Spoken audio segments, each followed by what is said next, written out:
요한복음입니다. 2장 7절에서 10절입니다. 제가 하나님의 말씀 봉독해 올려드리도록 하겠습니다. 예수께서 그들에게 이르시되 항아리에 물을 채우라 하신즉 아귀까지 채우니 이제는 떠나 연회장에게 갖다 주라 하시매 갖다 주었더니 연회장은 물로 된 포도주를 맛보고도 어디서 났는지 알지 못하되 물 떠온 하인들은 알더라. 연회장이 신랑을 불러 말하되 사람마다 먼저 좋은 포도주를 내고 취한 후에 낮은 것을 내거늘 그대는 지금까지 좋은 포도주를 두었도다 하니라. 아멘.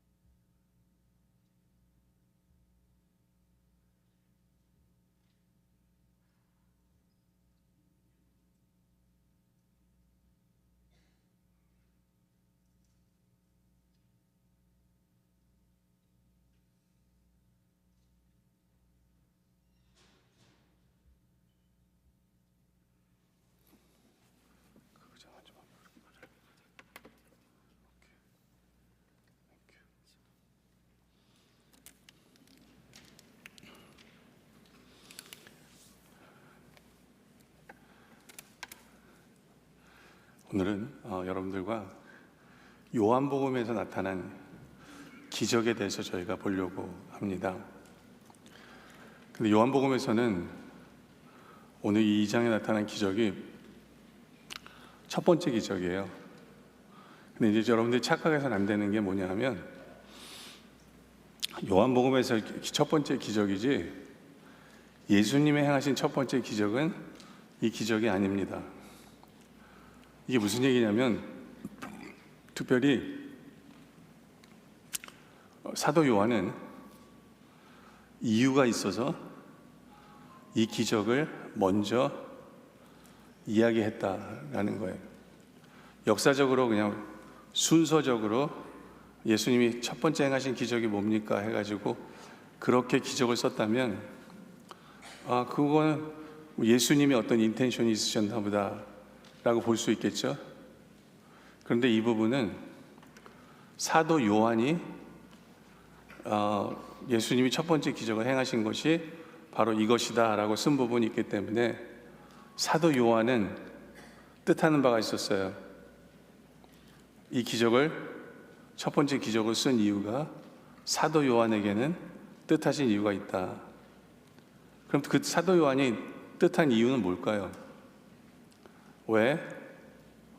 사도 요한은 예수님이 행하신 여러 가지 기적 중에 가나의 혼인잔치의 기적을 첫 번째로 우리에게 이야기하려고 하는 것일까요? 그래서 오늘 설교 제목이 왜 가나의 혼인잔치 기적을 첫 번째로 보여주시느냐입니다. 왜 보여주실까? 왜 이것을 첫 번째로 쓰고 싶었는가? 첫 번째 이유는 뭐냐면요, 이 가나의 혼인잔치라는 것 자체가 우리 삶 전체를 보여주시는 기적이기 때문에 그래요. 우리 삶 전체를 보여준다는 얘기는 뭐냐면 이 결혼이라는 것 자체가요, 결혼이라는 것 자체가 그 사람의 신앙을 나타내주기가 딱 좋은 게 그의 결혼의 모습이에요. 그렇기 때문에 그 한 사람의 신앙을 보여주는 부분이기 때문에 바로 사도 요한이 그렇게 했다라고 볼 수 있는 거예요. 그런데 그걸로 끝나는 게 아니라 우리 삶 전체 가정은 어떠한가를 보여줘요. 그 사람의 가정 생활에 있어서 그의 신앙생활은 어떠한가를, 왜냐하면 결혼이기 때문에 보여주는 부분이기 때문에.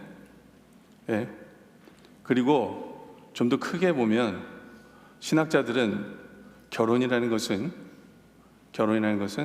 그냥 가정만 보여주는 것이 아니라 그가 속한 공동체 전체를 보여주는 거다.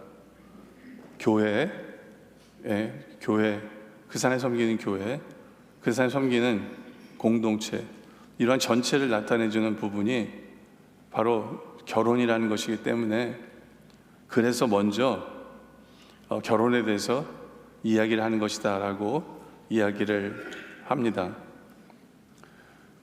근데 그렇게 보면 맞는 것이 뭐냐면요, 포도주에 대한 얘기를 하잖아요, 그죠? 포도주에 대한 얘기. 2장 7절에 보면 예수께서 그들에게 이르시되 항아리에 물을 채우라 하신즉 아귀까지 물을 채웁니다.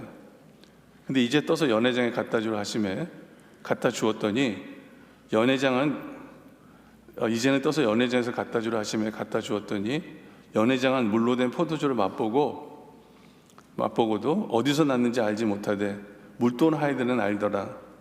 연회장이 신랑을 불러 말하되 사람마다 좋은 포도주를 내고 취한 후에 낮은 것을 내고는 그대는 지금까지 좋은 포도주를 두었도다라고 이야기를 합니다.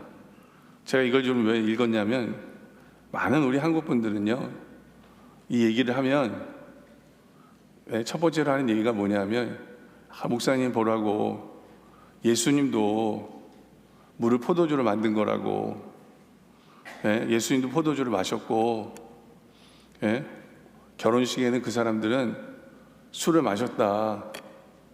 근데 왜 우리는 마시면 안 되느냐, 뭐 이렇게 이야기를 끌고 가는 사람들이 있어요. 뭐 그 사람들의 이야기를 그렇게 끌고 가면 그 사람의 신앙의 정도는 거기까지인 거예요. 거기까지인 거예요. 저는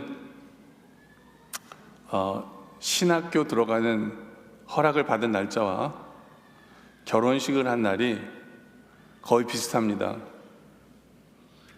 그러니까 저의 신앙이 별로 안 좋았어요, 한마디로 말하면. 왜냐하면 신학교 허락을 받기 바로 전까지는 제가 술을 엄청 좋아했거든요. 그래서 항상 이렇게 만약에 소고기를 먹으면 저는 맥주는 미켈럽을 마시고 어떤 이런 루틴이 있었어요. 어떤 고기를 먹으면 어떤 술을 마시고, 그 술을 되게 좋아하는 사람이었죠. 저희 와이프도 제가 신학교에 간다는 얘기를 듣고 제일 걱정했던 게 뭐냐면 저렇게 술을 좋아하고 또 많이 마시는 사람이, 전 술 엄청 마시는 사람이었는데 어떻게 신학교 가서 술을 끊을까 라는 게 저희 와이프도 걱정을 했었어요. 왜냐면 저희 와이프가 저랑 사랑에 빠진 이유 중에 하나가 제가 술을 잘 마시기 때문에 그래요. 다른 친구들은 술을 마시면 항상 뭐가 있어요.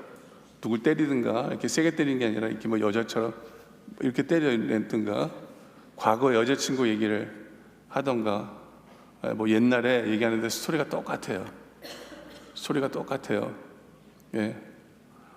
물론 여러분들이 이 설교 들으면서 지금 목사님 저 그 옛날에 했었어요라고 저도 알아요. 근데 그런 사람이 어떻게 술을 끊을까 걱정을 했었어요. 근데 이제 신혼여행을 갔었잖아요. 제가 신혼여행을 제주도로 가는 날, 이미 이제 신학교는 허락을 받은 날짜예요.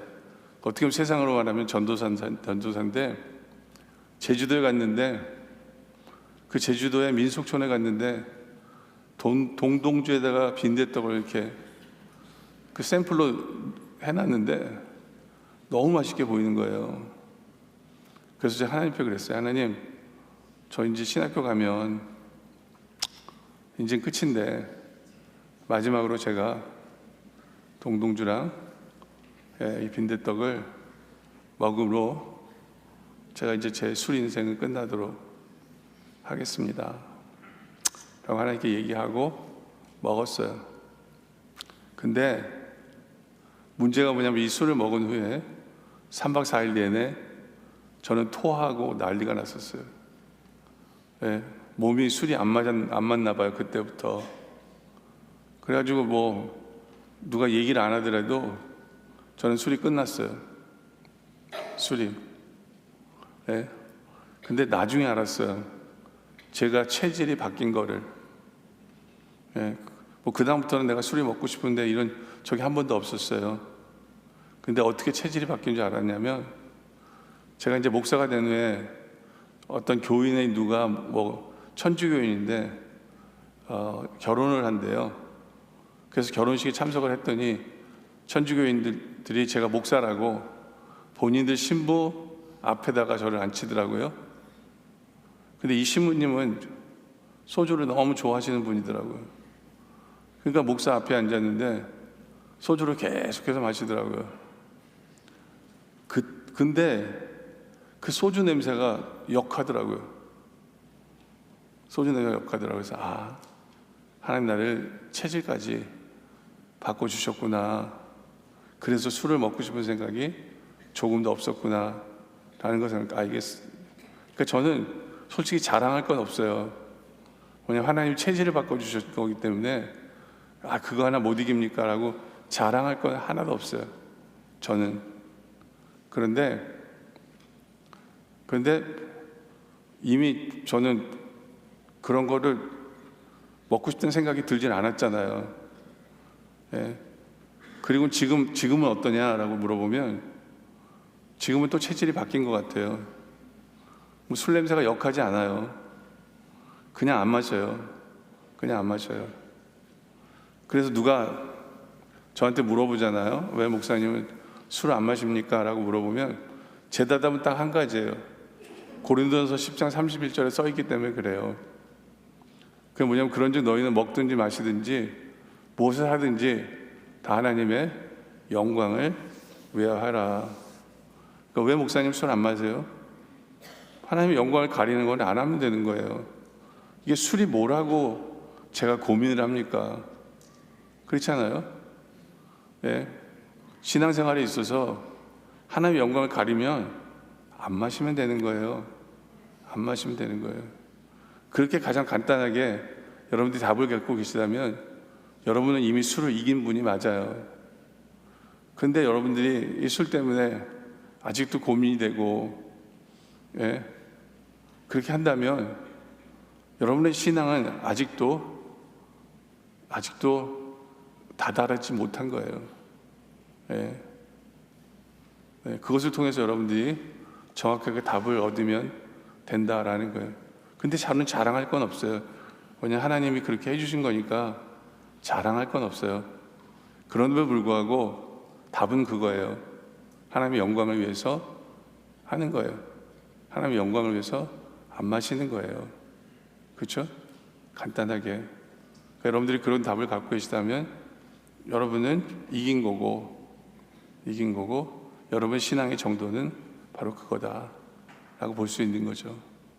하여튼 중요한 것은 뭐냐면 이 술이라는 이걸 한 가지만으로도 여러분의 신앙의 정도와 그것을 볼 수 있는 거거든요. 그러니까 여러분의 신앙의 정도는 어디까지입니까? 한번 생각해 보시기를 바랍니다. 그런데 이제 개인의 문제는 이 술에 있어서 개인의 부분에 있어서는 이렇게 점검할 수가 있어요. 이렇게 점검할 수가 있는데 이제 참 재밌는 게 성경이 재밌는 게 뭐냐면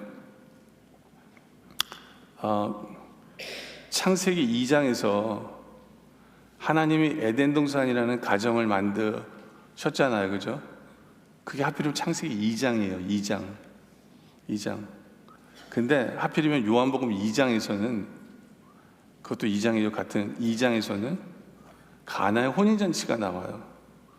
결혼이라는 어떤 사람이 결혼을 해요. 2장에서. 근데 보세요. 창세기에서 2장에서는 결혼을 실패했어요. 그렇잖아요. 하나님 먹지 말라는 그걸 먹음으로 말미암아 결혼을 실패한 모습을 보여주죠. 여러분 기억나세요? 예전에 첫 아담 넘어졌는데 두 번째 아담이 이김으로 말미암아 시험을 이겼다. 그걸 보여주는 부분이 바로 이 부분이기도 해요. 그렇죠? 첫 번째 결혼식은 실패했어요. 그러나 두 번째 결혼식 가나의 혼인잔치는 예수님께서 물이 다 떨어져서 문제가 생겼는데 2장 9절에 보면 연회장은 물로 된 포도주를 맛보고도 어디서 나는지 알지 못하되 물도온 하인들은 알더라.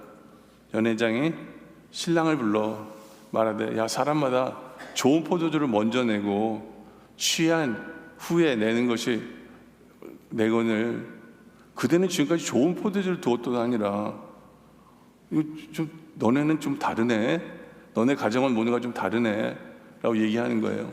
예수께서 이 표적을 갈릴리의 가나에서 행하여 그의 영광을 나타내심에 제자들이 그를 믿으니라. 이 결혼식을 통해서 하나님의 영광을 나타내고 오히려 전도가 되는 그러한 가정이 되어졌다라는 거예요. 이렇게 오히려 다른 가정. 근데 보통 일반 가정도 여러분들 우리가 생각해 볼 필요가 있어요. 여러분들 처음에는 결혼식을 하잖아요. 신혼발 때문에 재밌게 잘 살아요. 꽁냥꽁냥 하면서 재밌게 잘 살아요. 근데 진짜로 얘기할 수 있을까요?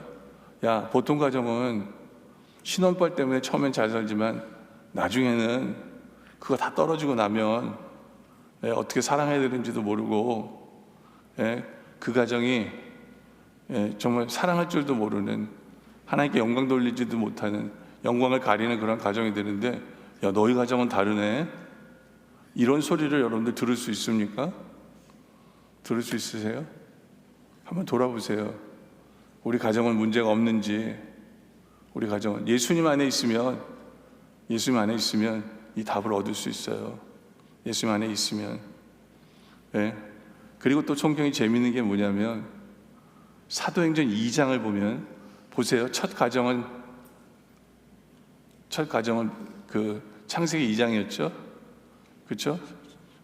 그리고 세례 요한이 말하는 가정은 요한복음 2장이었죠. 그렇죠? 사도행전 2장을 보면 뭐가 나오냐면 2장 1절에 보면 오순절 날이 이미 이름에 그들이 다 같이 한 곳에 모였더니 모인 무리의 수가 약 22명이나 되더라. 약 120명이나 되더라. 그때에 베드로가 그 형제들 가운데 일어서서 이르되, 제가 2에 꽂혀가지고 자꾸 뭐 22명 뭐 이러는데 여기는 120명입니다. 그렇죠? 근데 중요한 것은 뭐냐면 사도행전 2장은 교회의 시작이었어요. 교회의 시작, 공동체의 시작이었어요. 그래서 120명이 모였을 때 오순절 날에 한 곳에 모였는데 120명이 모였어요. 근데 어떤 일이 발생을 합니까? 2장 4절에 그들이 다 성령의 충만함을 받은 날이 2장이었어요. 받고 성령이 말하게 하심을 따라 다른 언어들로 말하기를 시작하니라. 그래서 그들이 다 성령의 충만함을 받고 성령이 말하게 하심을 따라 다른 언어들로 말하기를 시작하니라. 우리가 잘 아는 오순절 다락방에 그 성령 충만의 사건이 사도행전 2장에 일어나요. 그들의 성령의 충만함을 받고 2장 4절에 성령이 말하게 하심을 따라 다른 언어로 말하기를 시작하니라. 그래서 2장 4절에 신약의 교회가 탄생을 하게 되고 공동체가 탄생을 하게 되어집니다. 여러분들, 이 공동체가 탄생을 하는 것, 이것도 굉장히 중요해요. 뭐냐면 창세기에서 4장에 가면, 제가 2장에 꽂혀서 창세기 2장 얘기할 줄 알았죠. 근데 창세기 4장에 가면 아주 중요한 사건이 하나가 있어요.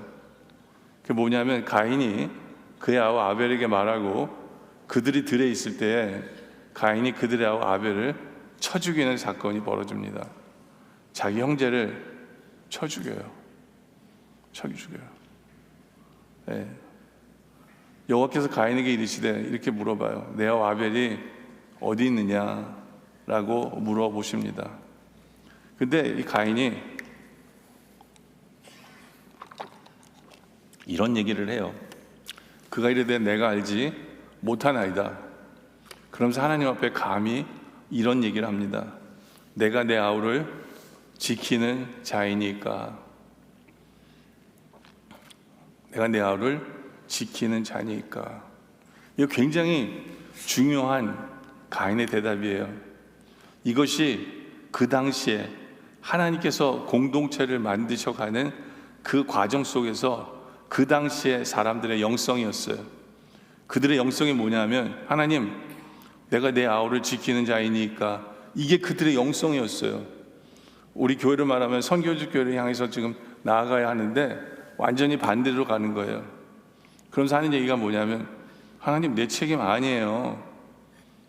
하나님, 내 책임 아닙니다 라는 이런 말도 안 되는 가진 영성을 가진 것이 창세기 4장의 모습이었고, 그 당시에 무너진 공동체의 모습이었다라는 거예요. 라는 거예요. 여러분들, 우리의 공동체의 모습은 어떠합니까? 우리는 어떠해요? 네. 우리가 우리의 아우를 지키는 자 맞습니까? 맞아요. 맞아요. 우리가 그들을 주님께로 인도해야 되는 사명이 우리에게 있어요. 보세요. 창세기 4장 10절에 보면 그 당시의 영성이 이렇게까지 돼 있어요. 이르시되 내가 무엇을 하였느냐? 내 아우의 핏소리가 땅에서부터 내게 호소하느니라. 땅에서부터 핏소리가 진동하는데 너는 그게 보이지 않냐? 너는 들리지 않냐? 예? 근데 들리지가 않아요. 왜요? 이들의 영성이 그랬기 때문에. 이들의 교회 공동체의 영성이 그랬어요. 나만 잘 먹고 잘 살아요. 나만 잘 먹고 잘 살면 되기 때문에 이들의 영성이 거기에 갇혀있기 때문에 거기에 문제가 있었던 거예요. 문제가 있었어요. 혹시 이것이 우리의 영성이 아닌지를 돌아보시라는 거예요. 우리의 가정의 영성은 어떠한지, 우리 교회의 영성은 어떠한지, 우리의 공동체의 영성은 어떠한지. 그래서 하나님이 야, 누가 어디 있냐 그러면 하나님, 제가 그 아우를 지키는 게 저의 사명 맞아요. 어디 있고요, 제가 이렇게 돌보고 있어요 라고 하는 것이 답이에요. 하는 것이 답이에요. 또 우리의 영성이 어디 있는지 여러분들 돌아보시길 바랍니다. 여러분들, 제가 아프면서 요즘 가장 어려운 게 뭔지 아세요? 가장 어려운 게 뭐냐면 변기에서 일어나서 나오는 거예요. 저는 이게 이렇게 어려울 줄 몰랐어요. 왜 화장실마다 그 알루미늄 된 뭐 이렇게 받치는 거 있잖아요. 힘줘서 일어나는 거. 그게 왜 있는지 몰랐어요. 근데 아프니까 하나하나 사 모으더라고요, 제가 그거를. 왜냐면 못 일어나요. 못 일어나요. 누군가가 나를 도와주지 않으면 못 일어나요. 근데 제 아들이 덩치가 크잖아요. 200파운드가 좀 넘을걸요? 제가 이 몸무게 얘기하면 싫어할지 모르겠는데, 근데 제 아들이 약 200파운드 정도 되고요, 제가 한 170파운드 정도 돼요. 그리고 저희 와이프가 한 100, 110? 이 정도 돼요. 근데 아세요? 제가 화장실에서 나오려고 하면 누가 저를 제일 잘 꺼내줄까요? 누가 제일 저를 잘 꺼내줄까요? 저희 와이프예요. 저희 와이프예요. 110파운드 되는 저희 와이프가 저를 들어 올려요. 이게 상상이 되세요? 어떻게 저를 들어 올려요? 근데 들어 올려요. 처음에는 저희 와이프가 내 목 잡고 올려 했을 때 어떻게 말이 돼요? 어떻게 170파운드 되는 남자가 그 몸무게 전체를 저희 와이프의 목에 기대가지고 목에 의지해서 제가 일어날 수 있겠어요? 말이 안 되잖아요. 근데요, 그게 되더라고요. 저희 와이프가 잡아 올려 하니까 제 몸이 올라가요. 저희 아들은 어쩔 줄 몰라 해요. 저희 아들은 한 번은 침대에서 저희 아들이 아빠 나 잡아, 그리고 올리다 마는 거예요. 야, 왜 그래? 그랬더니 아니, 힘을 못 주겠다는 거예요. 그러니까 이게 힘으로 되는 게 아니에요. 힘으로 되는 게 아니에요. 어떻게 보면 사랑으로 되는 거예요. 사랑으로. 진짜로요. 그리고 저희 와이프가 사랑만 갖고 되는 게 아니라 공부를 했더라고요. 이미 어떻게 나 같은 사람을 들어 올릴 수 있을까. 저는 허리 다칠까 봐 걱정 되게 많이 했거든요. 이게 이런 사람이 올리다 허리 다치면 어떡하나. 그랬더니 다 공부해서 그게 본인의 사명이라고 느끼니까 그게 되더라고요. 예? 어떻게 보면 성경에 보면 내가 내 아우를 지키는 자니까라는 사명을 본인이 하나님 주신 사명이라고 느끼고 공부하고 거기다가 힘을 쏟으니까 그게 되더라는 거예요. 그게요.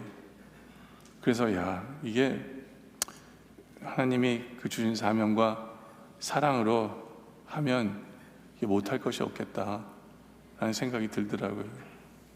근데 이제 어느 날 저를 돌볼 사람이 없으니까 저희 둘째 딸을 저희 와이프가 보낸 거예요. 야, 엄마도 하니까 아빠 화장실 가고 싶다 그러면 이렇게 해 라고 이제 저희 딸한테 가르쳤어요.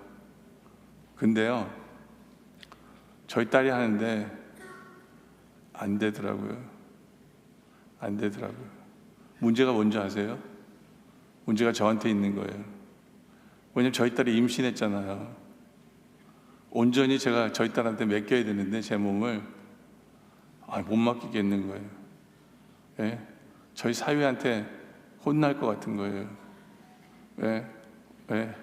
뱃속에 있는 애를 생각해야지 어떻게 그럼 어떡하냐고 그럴 것 같은 거예요. 제 기분에. 물론 사랑하기 때문에 또 그런 생각이 들어서 제가 온전히 못 맡기는 것도 있지만, 그런데 중요한 거는 거기에 있는 거예요. 나의 공동체에 대한 영성이 어떻게 되느냐, 사랑하느냐, 사명감이 있느냐, 사명감이 있어서 배우느냐, 이런 모든 것들이 그 영성과 연결되어져 있다라는 거죠. 하여튼 우리의 삶 전체를 보여주는 게 바로 이 혼인잔치이기 때문에 바로 혼인잔치에 대한 이야기를 한 거예요. 공동체, 교회, 가정, 여기 다 포함되기 때문에. 와우, 근데 제가 포인트 1 했는데 12시간 넘었네. 이제 좀 제가 빨리 할게요.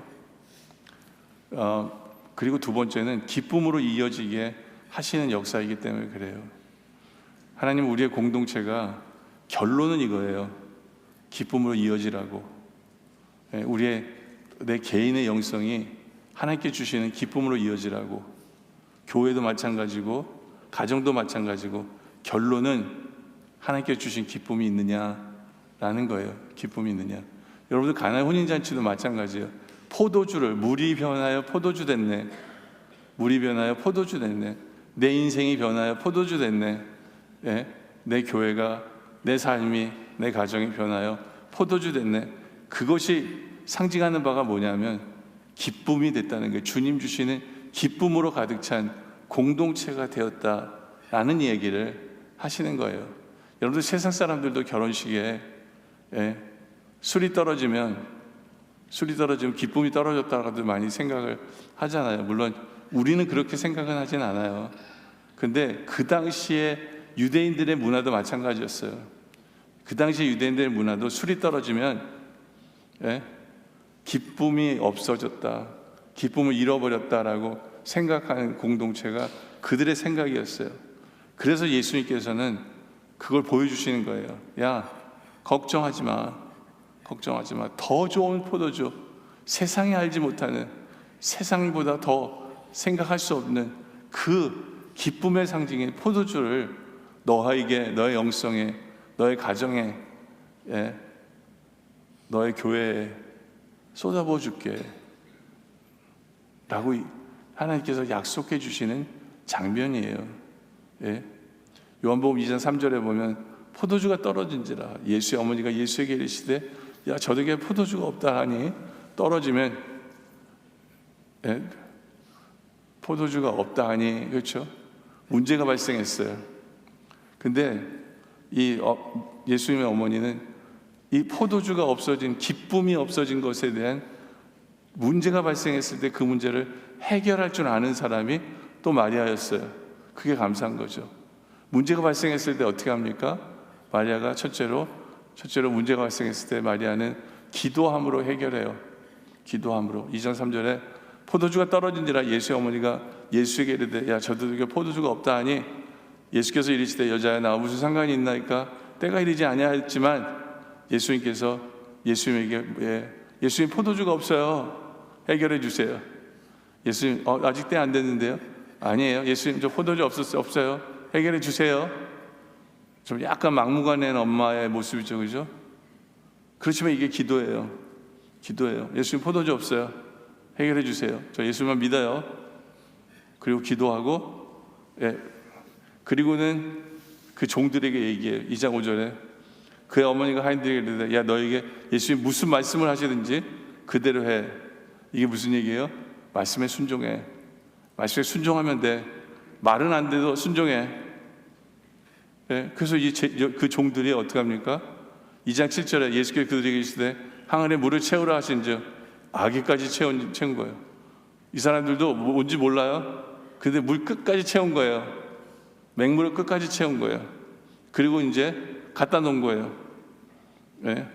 근데 어느 정도냐면 2장 6절에 거기에 유대인의 정결 예식을 따라 두세 통 드는 돌 항아리를 6이 놓였는지라 이 6에 어떻게 합니까? 끝까지 채웠어요. 아기까지 끝까지 채웠어요. 말씀에 끝까지 순종했어요. 그랬더니 어떻게 돼요? 그 모든 것이 포도주가 돼요. 포도주가 돼요. 다른 사람은 몰라요. 근데 순종해 본 사람만이 알아요. 2장 15, 11절에 예수께서 이 혓뼈족을 갈릴리 가나에 행하여 그의 영광을 나타내시며 제자들이 그를 믿으니라. 그렇죠? 저는 바로 우리의 가정에 우리 성도들의 간증이길 원해요. 세상 사람들이 이해 못하는데 우리가 기도하고 말씀에 순종함으로 말미암아 세상은 이해하지 못하는 그 기쁨이 우리 가정에는 넘치는 바로 그것을 경험하는. 너희는 이해 못해. 내가 설명해도 이해 못해. 근데 우리 주님이 하신 일이 이거야. 기쁨으로 그냥 이빠이 채웠어. 이빠이 그냥 가득 채웠어. 가득 채웠어. 그게 우리 주님이 우리의 삶 속에 우리 교회의 가정에 공동체에 행하시는 역사다라는 거죠. 그래서 얻게 되는 게 그거예요. 두 번째로 은혜로 성령으로 변화되게 하심을 경험하게 되는 거죠. 여러분 이거는 우리의 힘으로 되는 게 아니에요. 성령으로 된 거예요. 은혜로 된 거예요. 이 종들은 이해해요. 이것을 본 사람들은 이해해요. 제자들은 이해합니다. 이해합니다. 이 하나님이 행하시는 그 놀라운 역사, 물이 포도주가 돼. 그래서 나중에 그 사도 요한은 참 똑똑한 사람이에요. 잊지 않고 이 물이 들어가? 물에 이런 역사가 있어? 그럼 3장을 써야지. 그래서 요한복음 3장 5절에 보면 예수께서 대답하시되 진실로 진실로 내게 이르노니 사람이 물과 성령으로 나지 아니하면 하나님 나라에 들어갈 수 없다. 여기서 물을 넣죠. 물을 넣죠. 그래서 싹 껴넣는 게 뭐냐면 성령으로 나지 아니하면, 우리는 이것을 거듭남이라고 얘기하는데, 그렇죠? 물과 성령으로 거듭나지 아니하면 하나님 나라에 들어갈 수가 없어. 이 참 사도 요한이 굉장히 똑똑한 사람이에요. 쫙 얘기하면서 3장으로 얘기하면서 이어지면서 이렇게 표현하는 그러한 모습. 근데 맞아요. 주님의 은혜 아니면 안 돼요. 주님의 은혜 아니면 아무것도 안 돼요.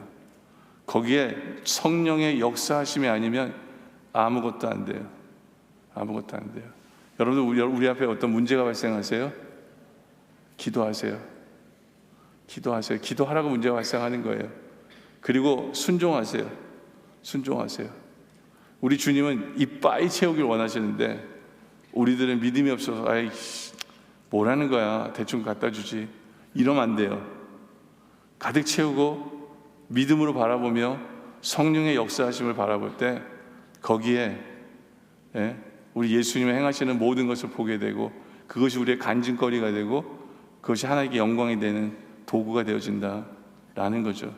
저는 우리 성도들이 남 얘기가 아니었으면 좋겠어요. 이게요. 성령의 역사하심이 남 얘기가 아니었으면 좋겠어요. 우리 가정의 간증이길 원해요. 우리 가정의 간증이길 원해요. 그러라고 문제를 주신 거거든요. 우리의 간증이길 원해요.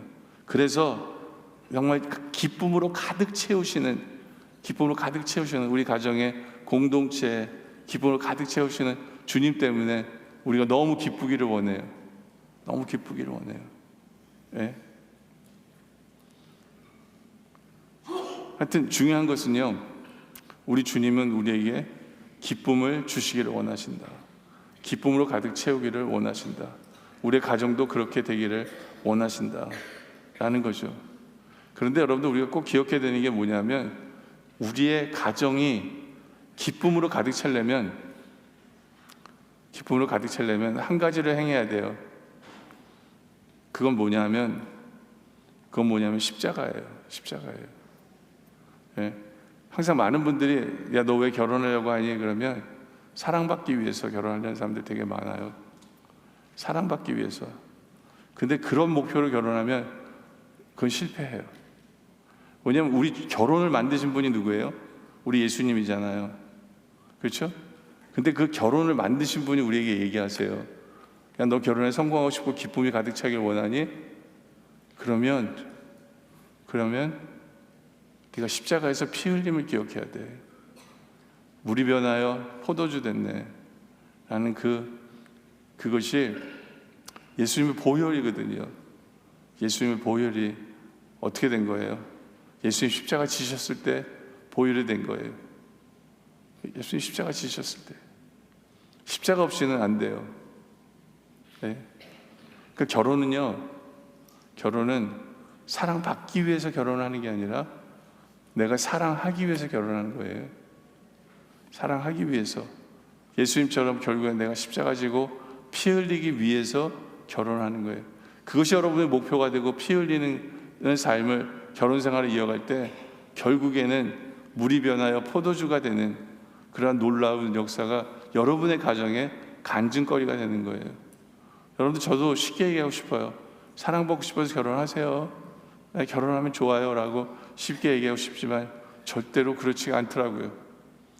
제가 부부 세미나도 인도도 굉장히 많이 해보고 하지만 내리는 결론은 그거예요. 내리는 결론은 뭐냐면 내가 어떻게 하면 사랑할까요? 내가 어떻게 하면 내가 져야 될 십자가를 질까? 그 십자가를 질 때만이 물이 변하여 포도주가 되는 것을 경험할 수가 있어요. 다른 답이 없더라고요. 다른 답이. 예.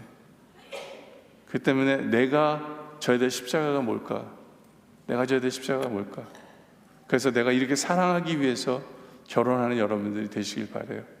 그럴 때 여러분은 우리 하나님 주신 결혼의 목표가 기쁨이 맞구나. 예. 기쁨을 위해서 주님께서는 항상 이 법대로 행하셨구나 라는 것을 깨달으면서 여러분의 가정도 물이 변하여 포도주 되는 그런 간증거리가 넘치기를 원합니다. 세 번째는요, 성전 정화가 필요해요. 예. 그 세례 요한이 쓴 그 요한복음 2장 지금 하고 있는데 참 2장이 길어요. 저는 2장이 짧을 줄 알았는데 2장 읽으면 읽을수록 그 안에 내용이 엄청 많아. 길어요. 근데 그 안에 들어간 사건이 뭐하냐? 그 중에 사건이 뭐하냐면 성전 정화 사건이에요. 예수님이 장사하는 사람들을 들어 엎어요. 장사 못하게 하고 성전을 깨끗하게 청소를 하십니다. 여러분들, 예수님은 몇 번 성전을 정화하셨을까요? 몇 번 하셨을까요? 이 성전 정화 사건은 힌트를 주자면 마태복음에도 써 있고요, 마가복음에도 써 있고요, 누가복음에도 써 있고요, 요한복음에도 써 있어요. 근데 제가 아까 얘기했죠. 요한은 역사적으로 쓴 기적, 역사적으로 쓴 거 아니기 때문에 예수님이 첫 번째로 행하신 기적이지만 언제 행하신 기적인지 모른다라고 얘기했어요. 그렇죠? 그렇다면 예수님이 행하신 이 성전 정화 사건은, 요한복음에 나오는 성전 정화 사건은 몇 번째 성전 정화 사건일까요? 네? 옛날에는요, 저는 이런 게 되게 중요했어요. 그래서 여러분에게 자랑하고 싶었어요. 이 컴퓨터 사이언스 전공한 사람들은요, 따지는 거 되게 좋아해요. 그래서 여기에 무화과 나무가 언제 폈기 때문에, 근데 이때는 무화과 나무 예수님이 저주했기 때문에, 근데 요번엔 없네. 그럼 이건 다른 사건이네. 막 이런 거 따지는 거 좋아하면서, 예를 들면 성전 정화 사건이 4번이네. 아니야, 3번이네. 2번이네. 아니야, 1번이네. 이런 거 되게 중요했었어요. 여러분들 예수님이 성전 정화는 몇 번 하셨을까요? 몇 번 하셨을까요? 더 이상 저한테는 그게 중요하지 않더라고요. 몇 번 했는지도 따지고 싶지도 않았어요. 설교 준비하면서 읽어보면서 여러분들이 자랑하고 싶지도 않았어요. 근데 한 가지 중요한 것만은 여러분들에게 말하고 싶었어요. 그건 뭐냐면, 언제든지 예수님이 성전이 지저분한 걸 보면 그 꼴을 못 보신다는 거예요. 언제든지 예수님은 하나님 몸된 교회를 지저분하게 놔두는 인간들을 가만히 안 놔둔다는 거예요.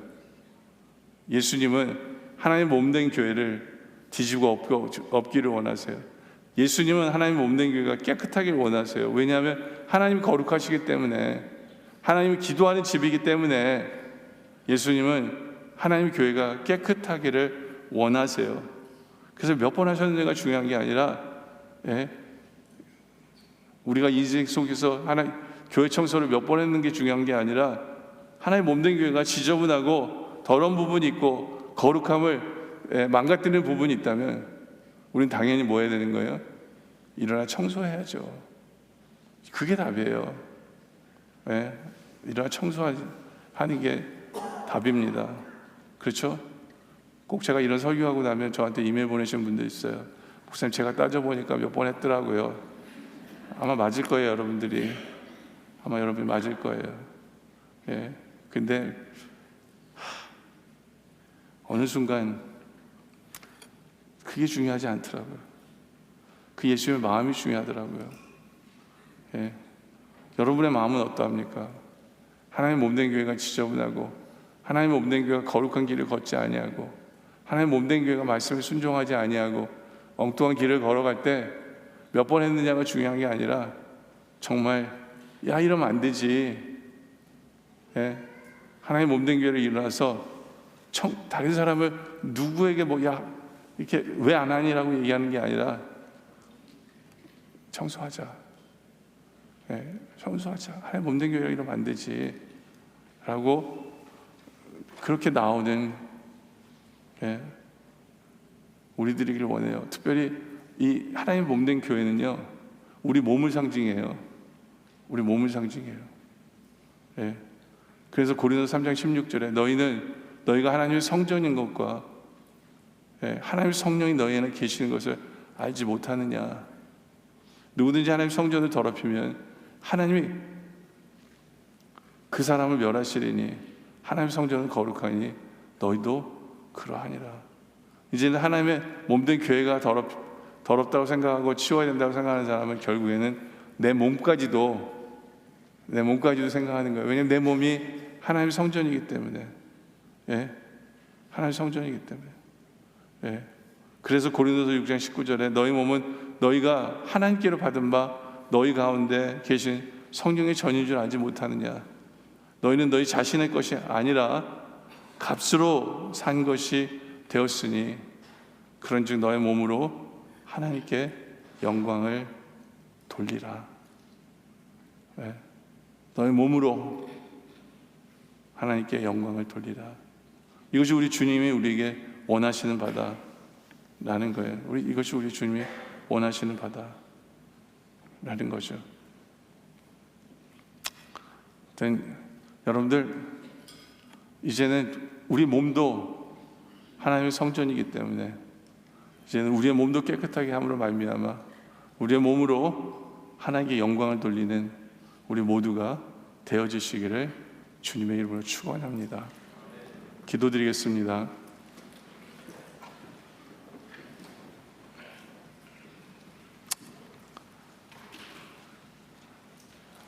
아버지 하나님,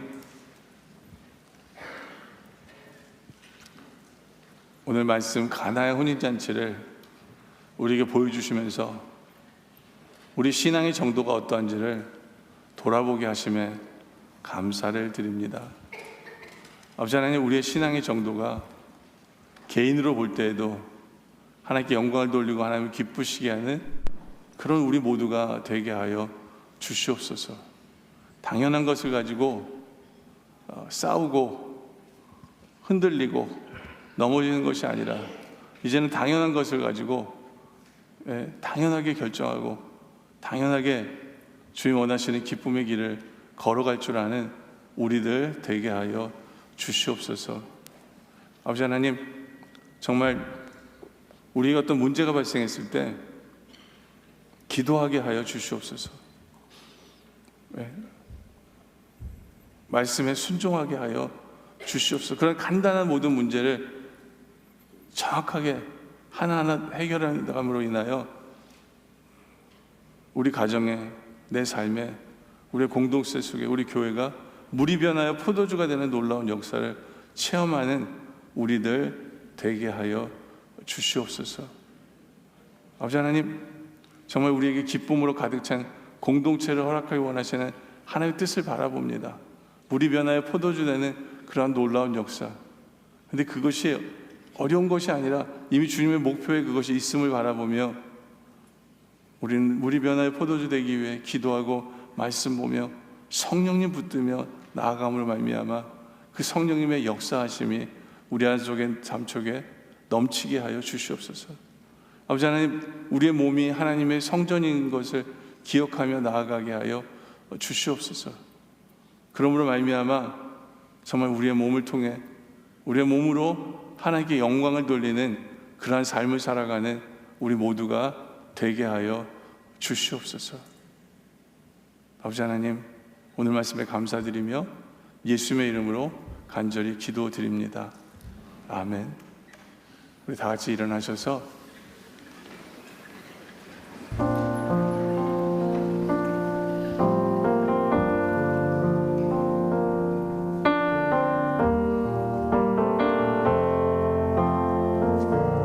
주님 다시 오실 때까지, 주님 다시 오실 때까지 나는 이 길을 가리라.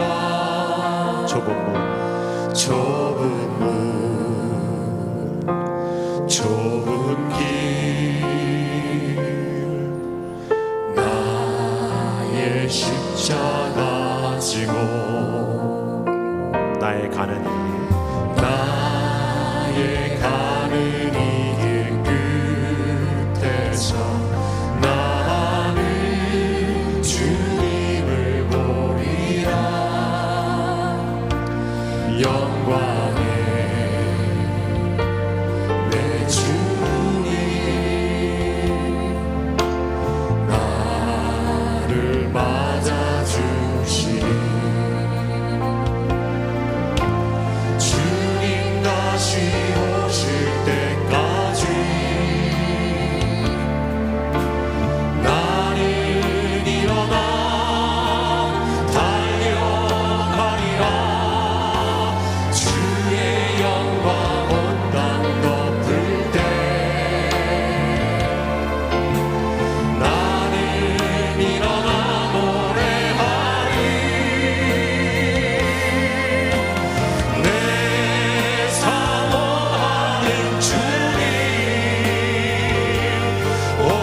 세상 구주시라. 내 사모하는 주님 영광의 내 사모하는 주님 온 세상의 구주시라. 내 사모하는 주님 온 세상 구주시라. 내 사모하는 주님 영광의 왕이시라. 영광의 왕이시라.